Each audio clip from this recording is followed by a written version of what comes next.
अस्सलाम वालेकुम। अच्छा, टॉपिक का नाम है असाइल ग्लिसरॉल और बहुत आसान और सिंपल सा टॉपिक है। जहाँ भी असाइल ग्लिसरॉल का नाम आता है तो याद रखिए ये कंपोज्ड होता है दो चीज़ों से, एक ग्लिसरॉल से बनता है और एक फैटी एसिड। इन दो चीज़ों के मिलने से जो स्ट्रक्चर बनता है उसका नाम असाइल ग्लिसरॉल है। अब हम असाइल ग्लिसरॉल को केमिकली डिफाइन किया जाए तो हम इसको ईस्टर ऑफ फैटी एसिड और अल्कोहल कहते हैं। ईस्टर ऑफ फैटी एसिड और अल्कोहल कहते हैं। अब ईस्टर क्या है? ईस्टर कहते हैं केमिकल कंपाउंड को जो कि फॉर्म्ड होता है केमिकल रिएक्शन से, जो बनता है केमिकल रिएक्शन से। जब मेरे बच्चे दो चीज़ें आपस में मिलती हैं तो फिर ईस्टर बनता है। एक का नाम एसिड है और एक का नाम अल्कोहल है। अब एसिड कोई भी हो, जो मर्जी एसिड हो, जब अल्कोहल के साथ मिलेगा तो फिर जो केमिकल कंपाउंड बनेगा उसको ईस्टर का नाम देंगे और वो बेसिकली क्या होगा? असाइल ग्लिसरॉल होगा। जैसे ये इथाइल अल्कोहल है C2H5OH, ये इथाइल अल्कोहल है और इसका रिएक्शन हो रहा है एस्टिक एसिड के साथ। ये एस्टिक एसिड है C+OH CH3। अब यहाँ से क्या जाएगा? OH, यहाँ से जाएगा H, तो क्या निकल जाएगा? वाटर। बाकी C2H5, ये C2H5, आगे क्या आ गया बेटा? C, ये आपके पास C आ गया, ऊपर O आ गया और यहाँ पे क्या आ गया? CH3 आ चुका है। तो ये जो मेरे बच्चे आपके पास जो कंपाउंड बना दिया कॉल्ड ईस्टर कंपाउंड। सॉरी, यहाँ पे ये देखें ज़रा, OH गया, यहाँ से H गया, ये O बचा हुआ है। सॉरी, ये O भी यहाँ पे आता है ना, यहाँ पर O भी आता है। दे आर कॉल्ड ईस्टर है। तो C2H5 bond O bond C double bond O CH3, they are called ester है। तो यहाँ पे हुआ क्या कि OH जो रिलीज हुआ वो अल्कोहल से हुआ है, H रिलीज हुआ है एस्टिक एसिड से, और दोनों आपस में कंबाइन होने के बाद जो फिर बनता है उसको कहते हैं वाटर मॉलिक्यूल, और साथ ही साथ जो बनता है टू फॉर्म एस्टर कंपाउंड बनता है। तो दो चीज़ें बनी है, वाटर मॉलिक्यूल और एस्टर कंपाउंड बना है। और जिस प्रोसेस से बना है मेरे बच्चे वो आपके सामने केमिकली डिफाइन करके दिखाया कि दो चीज़ें आपस में मिलती हैं, एक का नाम एसिड है और एक का नाम अल्कोहल है, फिर जाके जो बनता है उसका नाम क्या है बेटा? वाटर, और साथ में क्या बनता है? एस्टर कंपाउंड बनता है।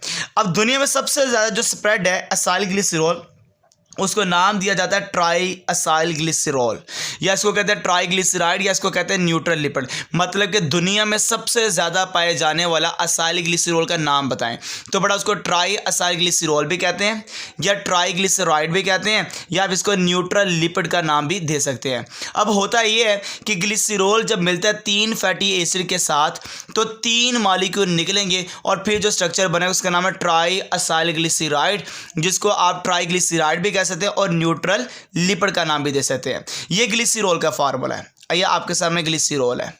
ये एक फैटी एसिड C+OH, ये एक फैटी एसिड है। ये दूसरा फैटी एसिड C+OH और ये R।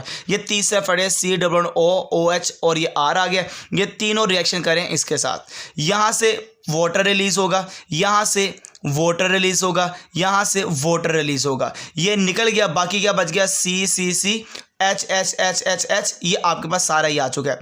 इसके बाद जब बेटा आएगा आगे O आएगा, ये देखो O सबके पास, ये O ये वाला आ गया, सबके साथ CH3 C+OC,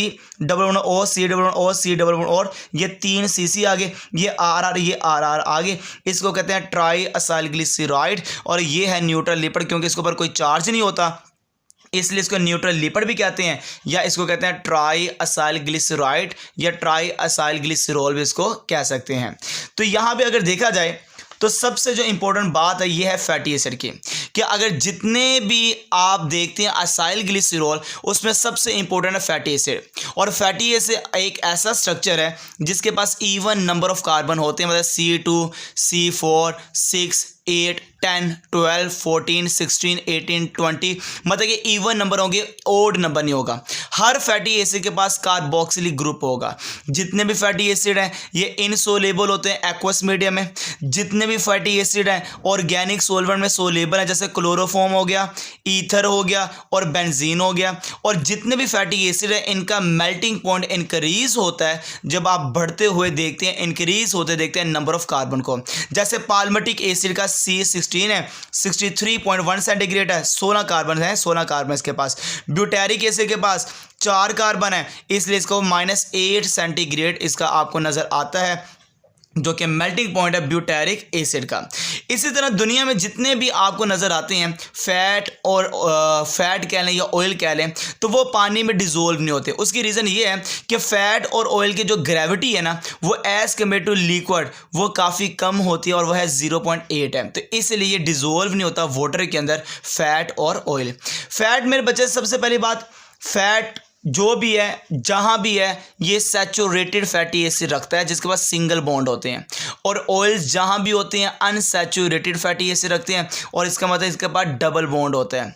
जो फैट्स हैं ये सॉलिड होते हैं रूम टेम्परेचर पे, और जो ऑयल्स है ये लिक्विड होते हैं रूम टेम्परेचर पे। फैट्स का जो सोर्स है ना ये एनिमल्स है, और जो ऑयल का सोर्स है बेटा वो प्लांट है।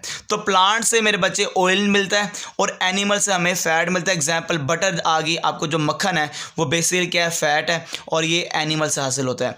मस्टर्ड ऑयल कह रहे हैं, पाम ऑयल कह रहे हैं, आलमंड ऑयल कह रहे हैं, ये सारे के सारे जो ऑयल है ये आपको प्लांट से हासिल होते हैं। तो ये बड़ा आसान और सिंपल सा टॉपिक था, आपने ऐसे ही लिखना है, इंशाल्लाह आपके नंबर नहीं कटेंगे। और हाँ, ये सारे का सारा जो लेक्चर्स हैं और ये सारा का सारा जो चैप्टर है ये अपलोड होता जा रहा है, और आप इसको सेपरेटली हर लेक्चर को ले सकते हैं। जैसे प्रोटीन हो गया, कार्बोहाइड्रेट हो गया, लिपिड हो गया, और सारे के सारे लेक्चर्स अवेलेबल हैं मेरे चैनल के अंदर। आप टॉपिक का नाम लिखे साथ में अली अकेडमी लिख दिया करें, आपके सामने वो टॉपिक आ जाएगा। ओके बेटा, अल्लाह हाफिज़।